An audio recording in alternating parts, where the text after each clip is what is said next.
Good morning, everybody. I am so grateful to be here. I'm so grateful to be here with all of you. I'm so grateful to have the choir with us. Reiko, thank you for that gorgeous, moving prelude. And I am really thankful to have a few special guests with us today, not including the ones on the chancel. So it seems really fitting that in this first Sunday in Advent, we really should have as our opening hymn, O Come, Emmanuel, because Emmanuel Class, who's our membership director and young adult programming manager, he is here with us, having flown in yesterday from Arizona. So Emmanuel, if you don't mind just standing up and turning around so people can see you. Welcome.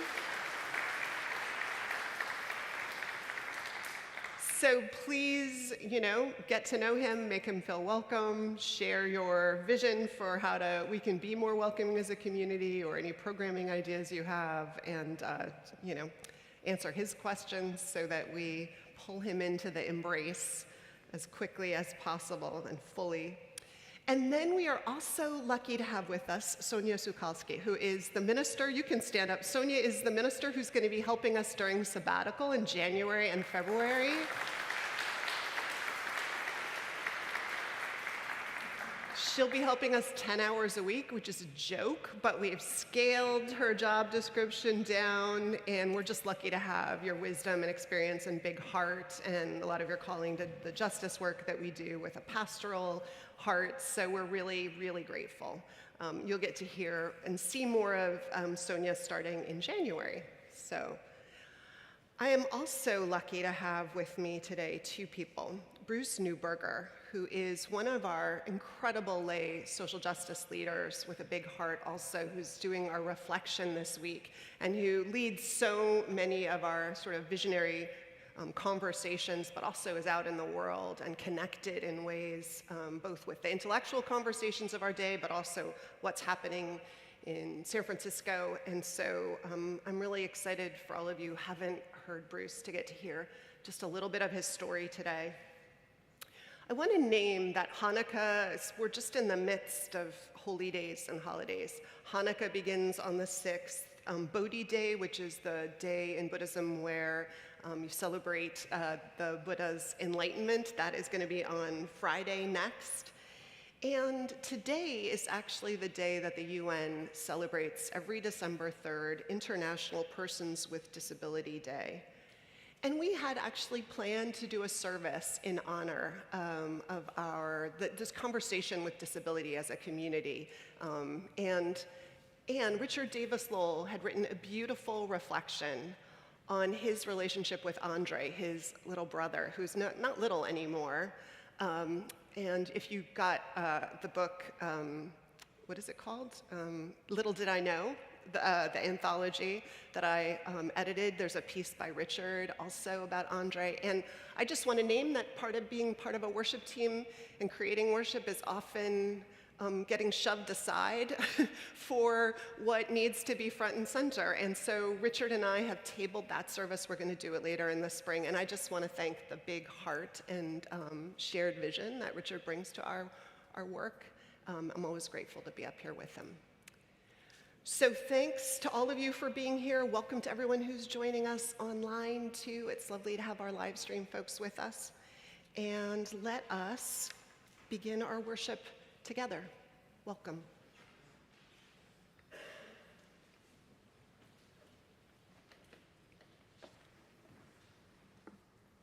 Will you join me in our unison chalice lighting? The words are printed in your order of service.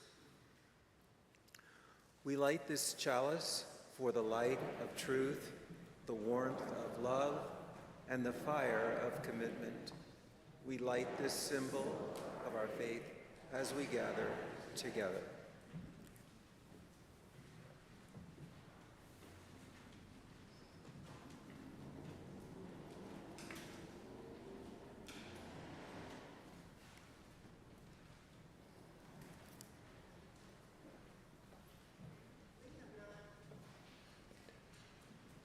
Poor Jonathan, he's all alone today. It's not fair. We have not done this hymn for a while, but it really feels appropriate today. It's hymn number 1009 in your hymnal, the meditation on breathing. If you know it, you really don't have to open up the hymnal. When I breathe in peace. When I breathe out love.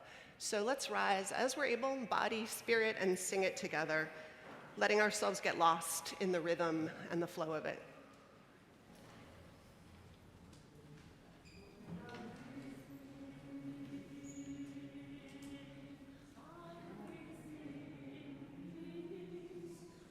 When I breathe out,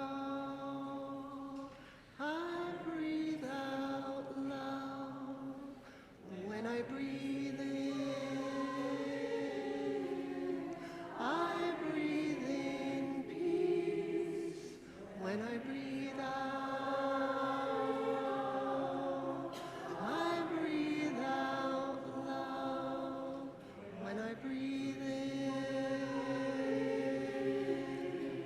I breathe in peace. When I breathe out, I breathe out love. When I breathe in, I breathe in peace. When I breathe out, I breathe out love. Breathe in, breathe out. Breathe in, breathe out. Breathe in, breathe out.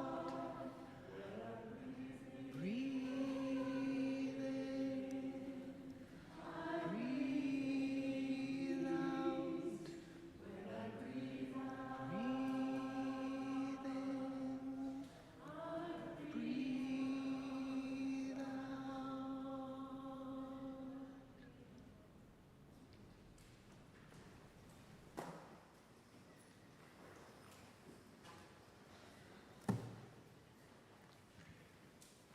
Good morning.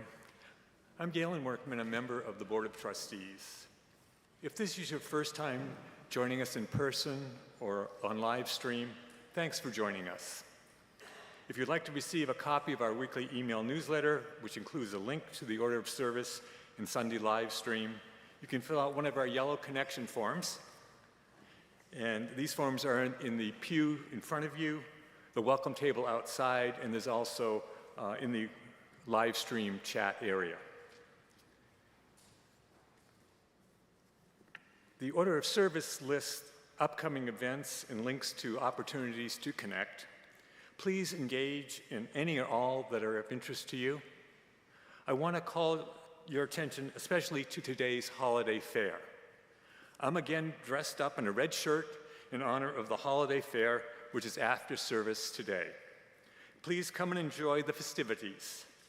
There are quality items and some odd items that you can buy as gifts for friends and family. There's a lunch, a tea room, and the pub will accept donations for beer and wine, and you can also donate to participate in the raffle. I've been asked to take pictures, so I want to see your ugly Christmas sweater. Please come on down. We do have an active congregational calendar with noteworthy events which we invite you to join in. Here are 3 highlights. This Wednesday at 6:30, we'll be having a discussion in the King Rooms about the events concerning former Minister Stephen Fuhr. Representatives of the Unitarian Universalist Association will be facilitating the talk. The next Sunday, our guest minister is one of the founding staff people of Sacred, who is flying in from DC to celebrate our congregation's commitment to an interfaith community speaking nationally to reproductive justice as a moral issue. The Sacred is, Reverend Angela Tyler Williams is co-director for movement building at Sacred, which is the Spiritual Alliance of Communities for Reproductive Dignity. Sacred is an alliance of religious leaders, congregations, organizations, activists, and academic people collaborating to advance reproductive justice through congregational statements, culture change, community building, and direct service. Angela is a queer pastor ordained by the Presbyterian Church in her call to engage people of faith to speak publicly and politically in support of reproductive health, rights, and justice, and queer equality. The Senator for American Progress named Angela as one of the 22 faith leaders to watch in 2022. So come hear Angela next week. And finally, a week from Thursday on December 14th at 5 p.m., you're invited to join other members participating in the Homeless Memorial Vigil at Civic Center. These are the special items I wanted to call your attention to. But before we pause to greet one another, I want to give an invitation to those of you on live stream to participate on greetings in chat. Maybe say hi and shout out your favorite past holiday fair experience. And now, on live stream and in person, let's take a moment to greet one another.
When I breathe in, I breathe in peace.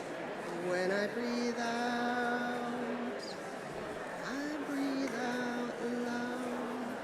When I breathe in, I breathe in peace. When I breathe out. Mark, you've got to get me some choir help. I can't bring them back by myself. Hallelujah. Take your seats.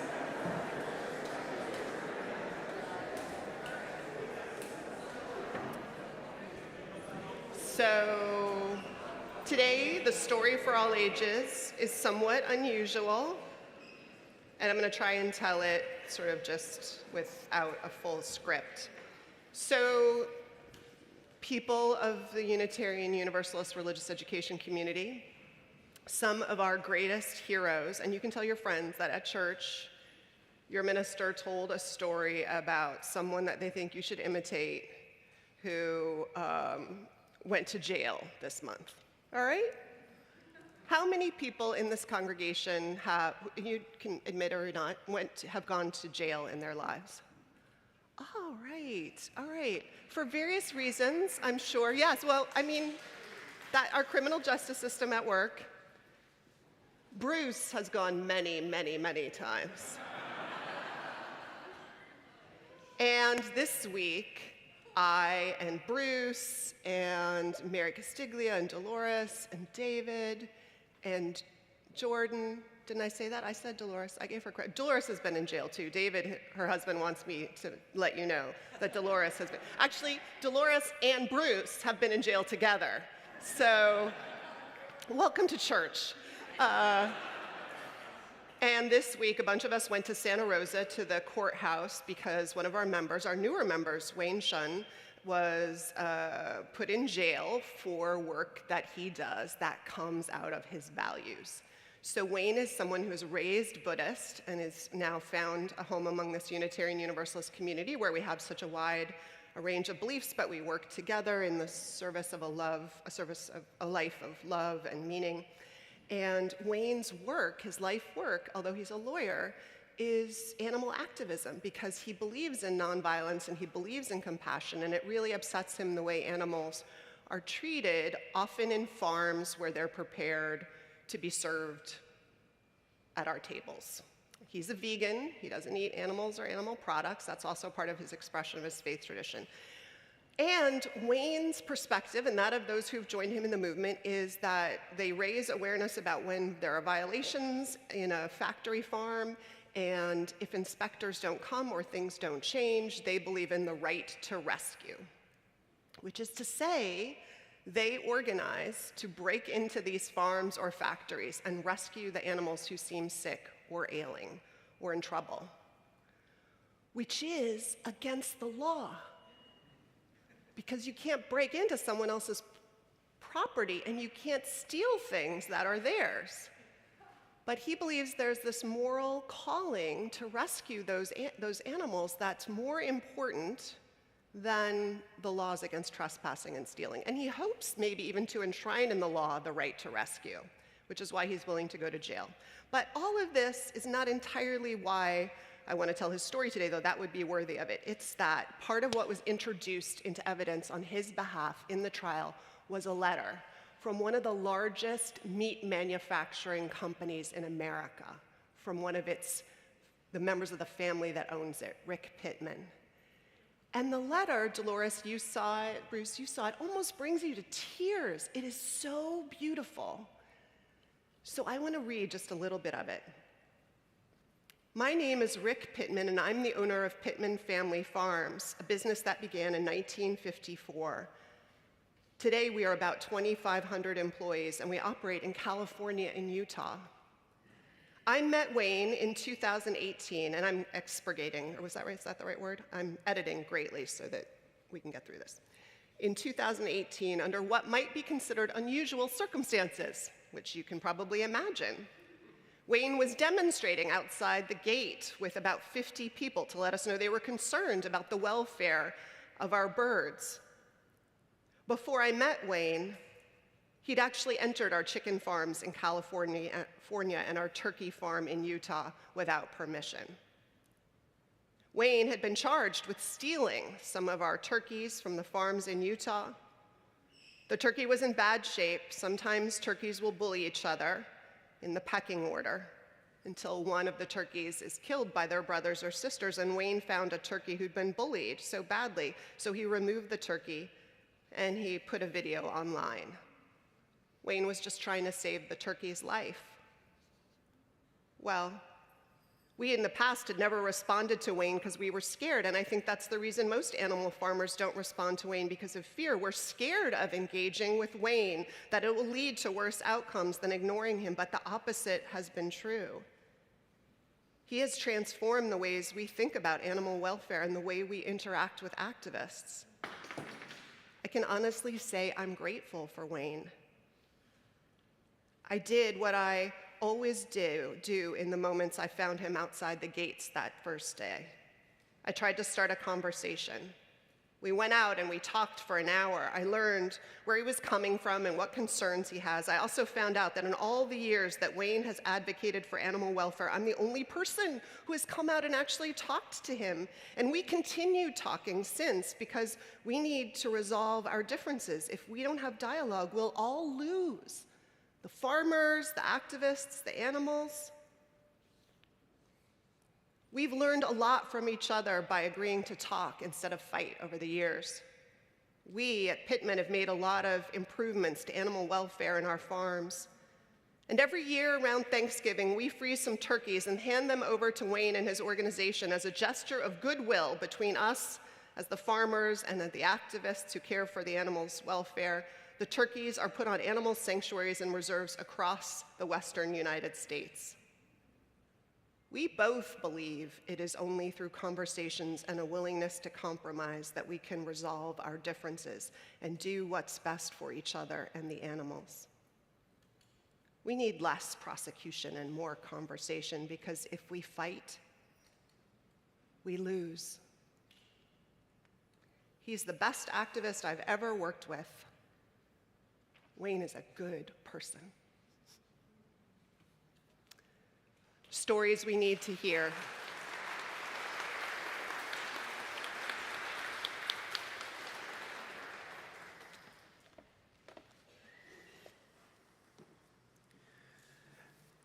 Will you join me in our unison covenant? The words are printed in your order of service and will follow with our sung doxology. Love is the spirit of this church, and service is its prayer. This is our great covenant, to dwell together in peace, to seek the truth in freedom, and to help one another.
Good morning, everyone.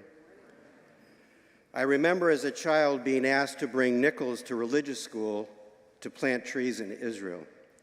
The school was at a synagogue in Long Beach called, coincidentally, Temple Israel.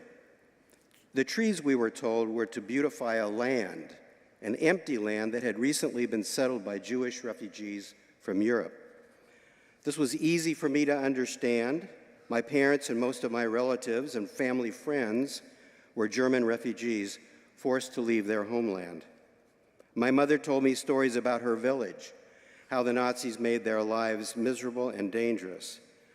But she'd also said things to me like, our neighbors were never mean to us, and she had stories of how the town's mayor, after 1933, acted to protect her widowed mother and their family. My father grew up in Munich, where most of his friends were not Jews. Then one day in 1933, he went to the sports club he belonged to, and a new sign on the door said, "Jews not allowed." He could no longer associate with non-Jewish athletes who'd been his longtime friends. Both my parents were able to emigrate before things became very dangerous. Not so for many others in their families. In the late 1950s, my father became an active fundraiser for the United Jewish Appeal. I'd hear him on the phone explaining why Jews had to support Israel. It made sense to me. Jewishness. There was religion, but as a young teen, science seemed much more interesting. And then there was, in middle school, a game where kids threw pennies on the ground. If you picked one up, you were a Jew. I never picked up a penny. Even the one that was thrown at me in the cafeteria line one day by guys I thought were my friends, until I turned and one of them scowled, "Dirty Jew." So there was Israel, refugees, and prejudice. I avoided discussing religion, ashamed more than angry, and I kept all of this largely to myself. Then came the civil rights movement and the anti-war movement of the 1960s. My understanding of the world changed dramatically. It was from black people that I and millions of others learned that it was right to rebel against discrimination and racism. My naive view of the United States as a land of freedom and justice was shattered by fire hoses and attack dogs directed at protesters and assassinations of civil rights workers and leaders, and by Agent Orange and the napalming of Vietnamese villages. Around that time, my view of Israel also began to change. Israel, I discovered, was not a land without a people, for a people without a land, but a land whose native population had been violently driven from their homes. And those trees that my nickels helped pay for, they were planted in places where Palestinian villages had been destroyed. What I saw happening to the Palestinians did not square with a conviction that we Jews, who'd suffered so much from discrimination, should be the first to oppose discrimination against others. We began to realize that the admonition, "never again," was being perverted to justify oppressing others. So we had to take that slogan and add, "never again" to anyone. How could it be that we Jews, so horribly mistreated, were now acting as the oppressors of another people who had absolutely nothing to do with the injustices in Europe? To understand how that happened required learning how European colonialism has shaped, or better said, misshaped the world over the past several centuries, and how that imperialist system has pitted tribe against tribe, people against people, nation against nation. All this is vitally important to understand about our world, but this is far too big a topic to unfold in one reflection or one service. Zionism and its ties to all of this is also important to understand. That Zionism emerged from the soil of a racially oppressive Europe and the United States and bears the birthmarks of their racial chauvinism has been the subject of considerable investigation and writing. For those who want to explore this topic, there's a list of books I found helpful. It's in the special page in your order of service. That many Jews after the Holocaust felt a desperate need for safety and looked for it in Israel, that too is crucial to understand. And why was that so? In large part because the Europeans, especially the Germans, murdered millions of Jews, while countries like England and the United States shut their doors to them in their hour of greatest desperation. I can say this with great certainty because this is exactly what happened to my own family. I spent the last few years writing about the Nazi Holocaust, how it destroyed much of my family, about how my grandfather, seeing a genocide approaching in 1941, carried out acts of resistance to it. In writing about the cruel deaths of members of my family, I was overcome and frequently cried. Today, I cry for the Palestinians.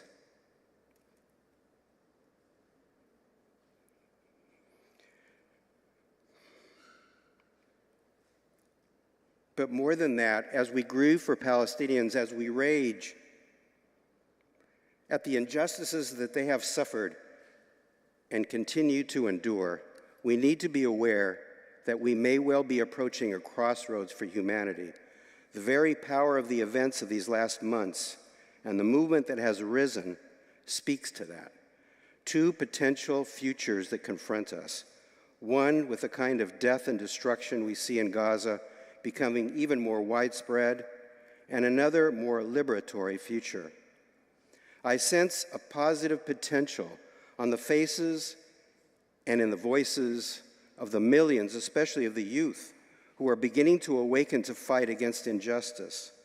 That this determination could develop and become a movement for sweeping social change is a frightening specter for the guardians of the status quo, some of whom are using the charge of anti-Semitism to discredit this awakening movement. What I am seeing in the evolving movement for Palestinian solidarity is Jewish, Palestinian, and other youth standing together in growing recognition that anti-Semitism and Israeli apartheid and all forms of racism and discrimination stem from the same systemic source. And it is crucially important to understand that source so that we can all move towards a world without such oppression and divisions. I believe passionately that we have to keep our eyes, our minds, and our hearts open, stay alert to new ideas and new possibilities, including revolutionary ones, and not be afraid to discard old prejudices and thoughts about that's just the way the world is, because the world is changing and it needs to. All of us can choose how or whether we answer this universal call to never again for anyone. I know I must. Thank you very much.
As we prepare for our time of prayer and meditation, I invite you to consider our candles in front of the sanctuary. They're there for us every week to use as we would at any time, and we encourage those joining us on live stream to consider the same ritual at home. I lit 2 candles this morning in recognition of dear friends Ron Shear and Richard Falls. Blessings to you both. In this moment that we consciously set aside for prayer, in this moment of stillness, we choose to pause, to pray, to rest.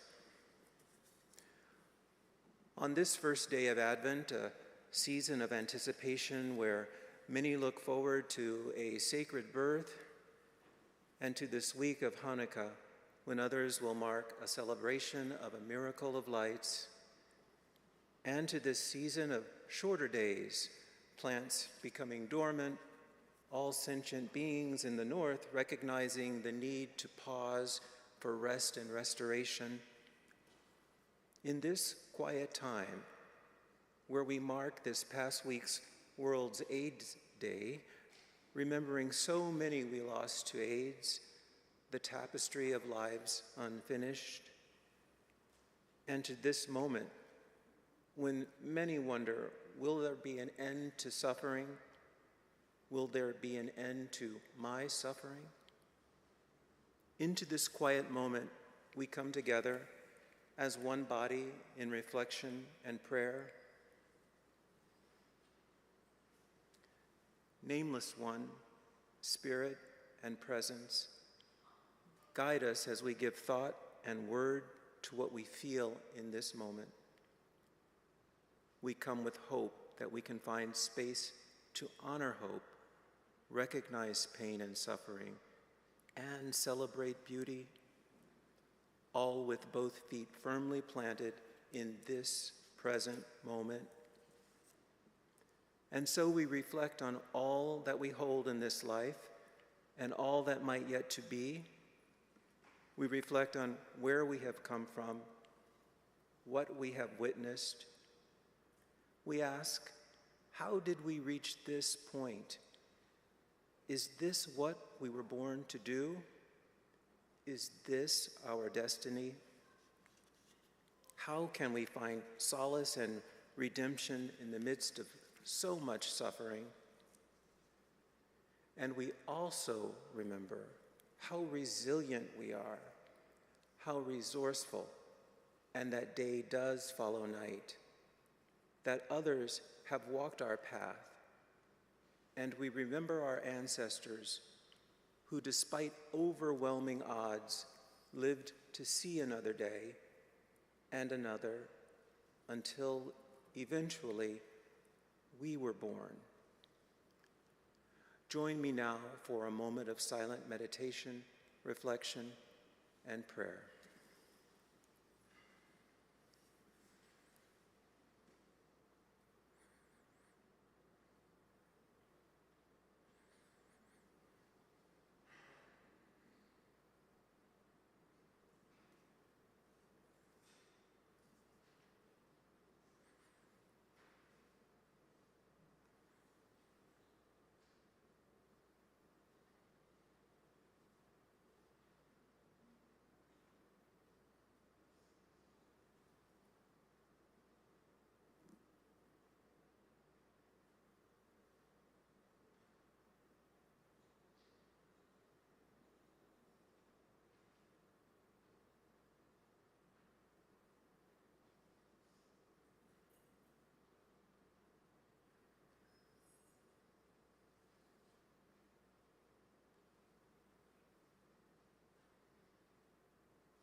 How lovely are the messengers that preach us the gospel of peace. And together we say, Amen. And now today's offering for the work of the International Federation of the Red Cross and Red Crescent Societies earmarked for humanitarian aid will be given and gratefully received.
We are lucky in this community for so many reasons. All the great Christmas sweaters, good sense of humor. But also we have some members of this community who have been dedicated to causes and issues and questions that are of the utmost importance in our world and done so for decades, and invite their passion and concerns here for us to explore with them and link arms with them. And we have members of this community who have been dedicated to the Palestine and Israel, the people there, the questions, the fight for shared humanity and peace and human rights for decades. People like Bruce, people like Dolores, people like Jeff Peckrell and others. People who have spent time there, people who have loved ones there feel accountable to that part of the world in a particularly deep and binding way. And they have been doing programming with us and witnessing since October 7th. This hasn't been an easy issue in many houses of worship, even ones who are Jewish or Muslim. Many communities have divided opinions, which says to me how complicated and how layered the history, the culture, the communities of Gaza and Israel are. And I know from talking to some of you that we each have loyalties, certain ideals we put higher than others, a perspective informed by what we've learned or experienced, which is almost always only partial, but still guides us. Personally, in my personal life, I feel accountable to, well, actually in my professional life, I should say, I feel accountable to Muslim colleagues, one of whom told me at the Interfaith Thanksgiving service that she had lost 100 members of her extended family so far in the conflict. And to colleagues who feel the existential threat of what happened in Israel. Personally, to a friend who's Afghani and Muslim, whose opinion is layered, and another best friend, half of whose family, like Bruce's, was wiped out in the Holocaust, and whose parents feel a level of terror and despair about what they see in the world that I have never seen in them before. These two unflappable scientists and pragmatists waking in the middle of the night, crying. And I've known them since I was 12. And I don't feel nearly informed enough to speak with authority on the issues in Gaza, so I apologize as your minister for that. I do think that there are things that we probably all agree on, or most of us, and I'm careful to say that I hope I'm not overstating it. I think we all stand by the need to fight for the recognition of basic human rights and for those to be respected and restored anywhere in the world. For humanitarian aid to flow freely, that none should be denied food or water or medical aid. Certainly no nation that we fund and support should be allowed to do so if we have any control at all, which it's not clear sometimes to me that we do have. I've written, as I'm sure most of you have, to politicians on formal letterhead, arguing for a ceasefire that has now come and gone. I do it, though, as a neighbor I ran into the other day, a Muslim who I got to know, not on my block, actually, though I saw him around, but when I showed up at the school board as a religious leader to argue for the right for Muslim students to have a day off in honor of Ramadan, and he was there with his son. He was despairing at a bench outside our local store, and when I asked him what was going on with him, he said that he called and wrote every day, not because he thought it did anything, but because he needed to do something.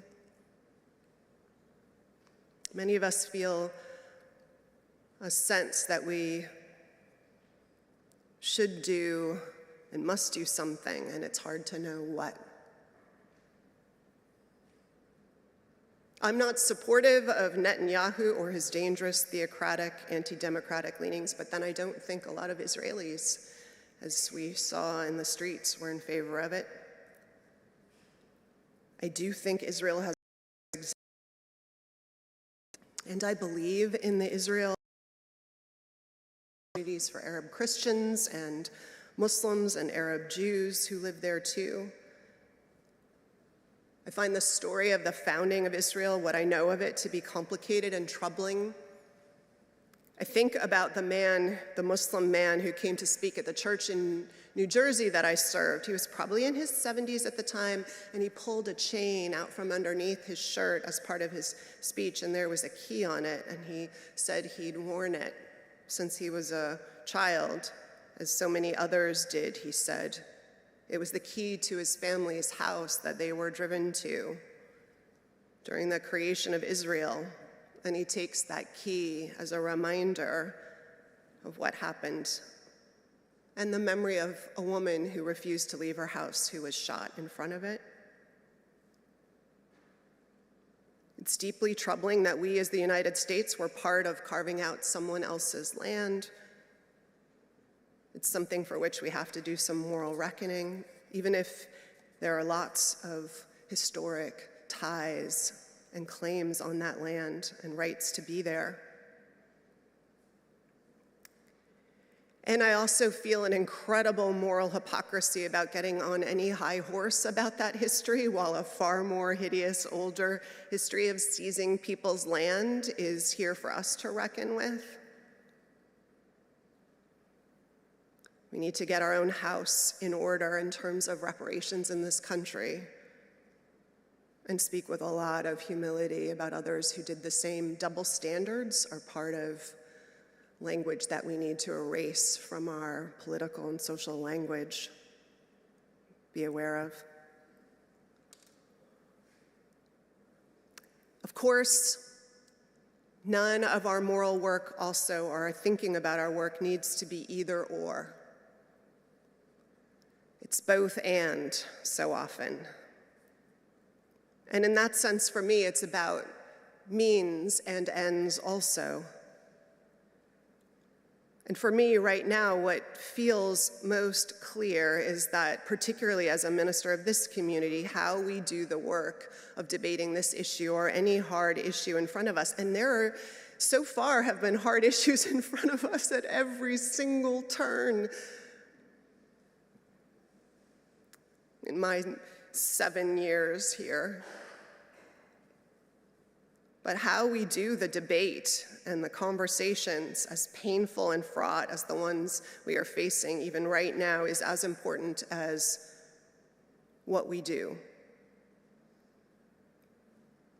Which is why it has meant a lot to me that those of us who are active, those among us who are most active in the issues around the Middle East, have really fought to stay in a compassionate, respectful dialogue here in the community and among us. It's why it mattered to me that Richard Davis Lowell stepped aside with our plan for this Sunday to yield to another conversation out of a shared sense of a larger good we all try to hold. If you knew how much Bruce left on the cutting room floor from his reflection and what he wanted to say today and felt called to say because of a sense of what we could contain in this time, you would know the sacrifices he's willing to make too, to be in dialogue and to be in it together. It's meant so much work, good work, to find common grounds like Wayne and Rick Pittman did, to talk about things like this service or programs we can lead or ways we can step into the world together, even as some of us go in different ways out into the world too, but here to do as much as we can together. It's meant hard conversations about the language we use in our conversations here at church, not all of which we've ended up on the same page about. Lao Tzu, the 6th century Chinese philosopher, founder of Taoism, once famously wrote, "If there's to be peace in the world, there must be peace in the nations. If there is to be peace in the nations, there must be peace in the cities. And if there is to be peace in the cities, there must be peace between neighbors. If there is to be peace between neighbors, there must be peace in the home. If there is to be peace in the home, there must be peace in the heart."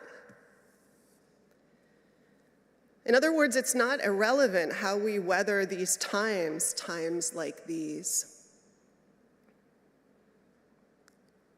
We won't have actually lived our commitment to our values at any point in our history as a community.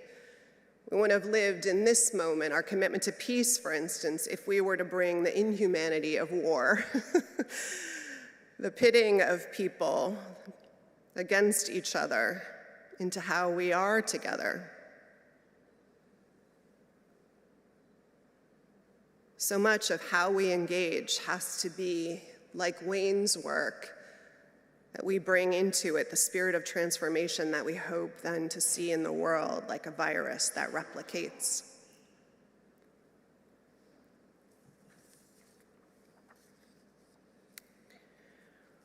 Rumi, who's the 13th century Sufi mystic poet, once wrote, "Out beyond the ideas of wrongdoing and right doing, there is a field. I will meet you there." To me, that quote doesn't mean that doing right and doing wrong don't matter. It just means that there is something else we always have to keep in sight when we do the work of sorting out the world, this place where ultimately we're all going to have to meet to rebuild the world. So how to live the hardest moments with that place as our true north that we're aiming at. Because at the end, it's not just going to be the Jews and the Gazan Palestinians kneeling in the rubble to put their part of the world back together. It's going to be all of us. And it's going to be here.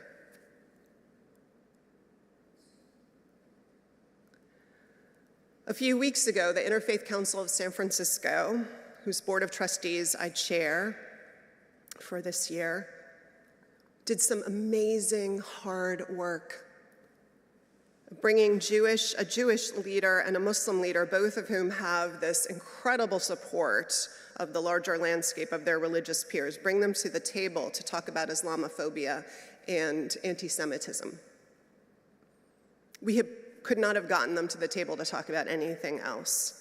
And there were lots of times when I think it looked like we weren't going to be able to get everybody to the table. If you watched the briefing, and I put the sort of help to find the link in that insert in the order of service, if you watch it, you can see the tension between them, right? There's so much anger and hurt that everybody is bringing to that moment, understandably. But on this one thing, they could agree, that there was a rise in hate crime in our nation, around the world. There was a rise in fear, and in what that fear was being allowed to give dangerous permission to in our culture. And it worried them both enough to sit across the table virtually from each other. Swastikas painted on windows on Market Street. Warnings like the one I received from the US government that said there were threats to houses of worship in the Bay Area, especially Jewish ones. 3 young Muslim women in hijab were subjected to a barrage of ugly language from 2 white men outside the Tenderloin Rec Center recently, witnessed by Bill Fricker, the head of Up on Top. He went up to them immediately, he asked how they were, and they shrugged. Happens all the time. The head of the Islamic schools in San Francisco had more children transfer to the school this year because of bullying in the public schools, some of it by teachers, some of it reported with no repercussions from the administration. People who are teaching in the schools that Islam is dangerous, that Muslims are terrorists. One child's nose broken. It begins, they said in the briefing, it begins with permissiveness. It begins with language, actually.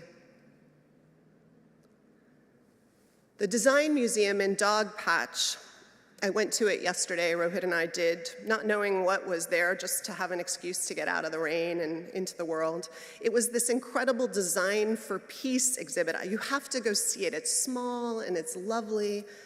Really healing to lean into this like creative work of imagining, all these people imagining and designing things that are about a better world, a more peaceful world.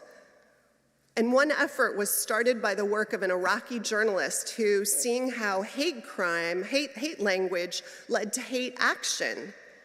And so what would it mean to create a lexicon of hate language and then offer alternative language in various places to describe the same concerns, but ones that wasn't inflammatory?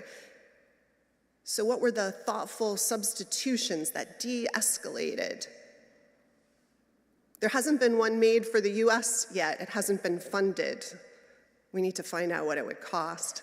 But online, you can see ones from various countries.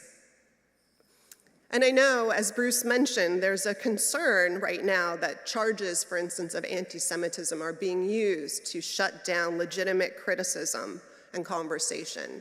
And in a podcast with Richard Dawkins that I listened to yesterday, he had a similar warning about Islamophobia, about it being launched at many, including him, who he says rightly criticize oppressive, religiously based norms in many nations, and the right to do that, to have a legitimate criticism that is not Islamophobic, but rightfully fearful. And both of those concerns are valid and have a place, right? To not use them inappropriately, because that robs them of the power to name Islamophobia and anti-Semitism when they are really at work in the world, and they are really at work in the world, and they need to be called out. Inflammatory language inflames. Prejudicial language perpetuates prejudice and what prejudice gives permission for.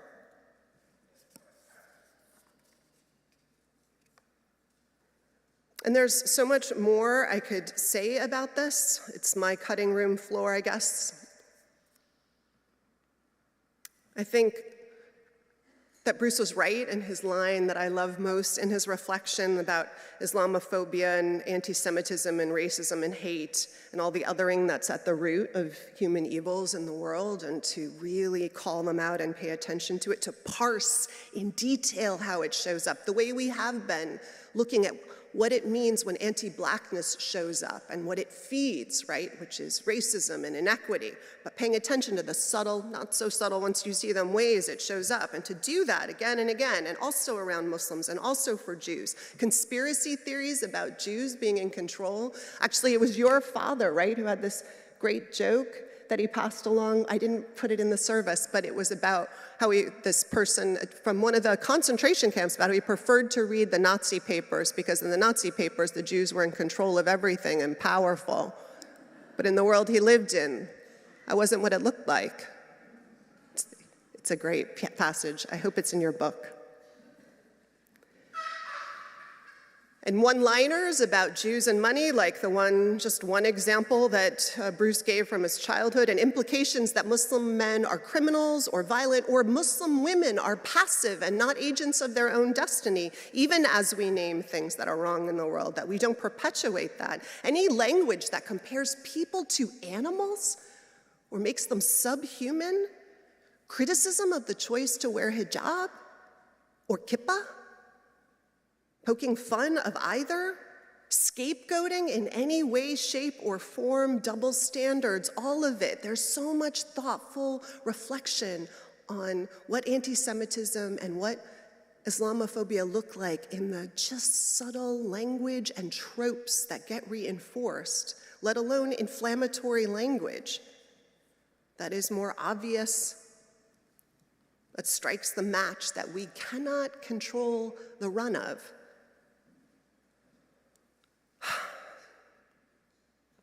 There's so much that we can't do, but there's a lot we can.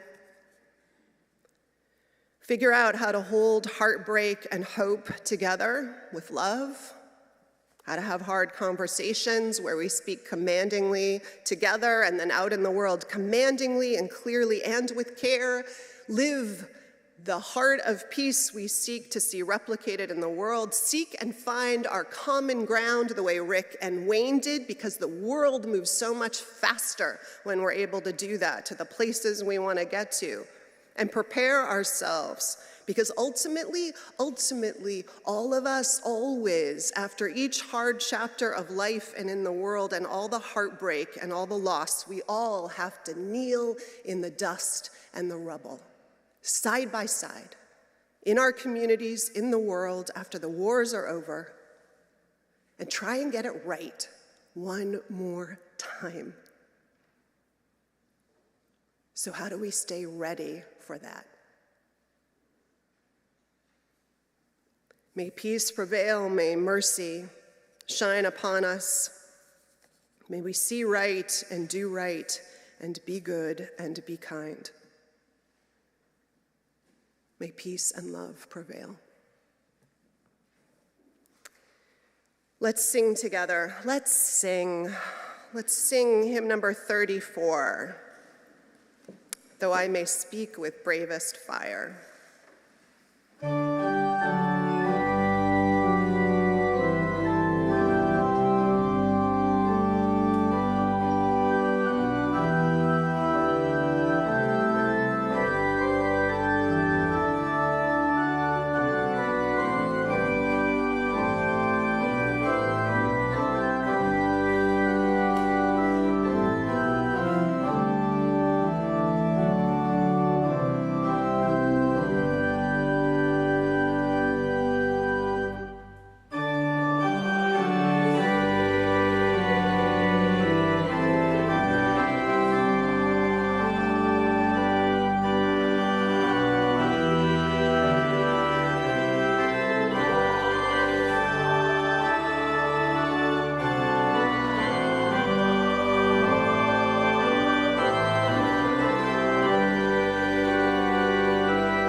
I invite you to remain standing, but put down your hymnals, or remain seated if you're seated, and let's join hands as we say our benediction. Ooh, nice warm hand.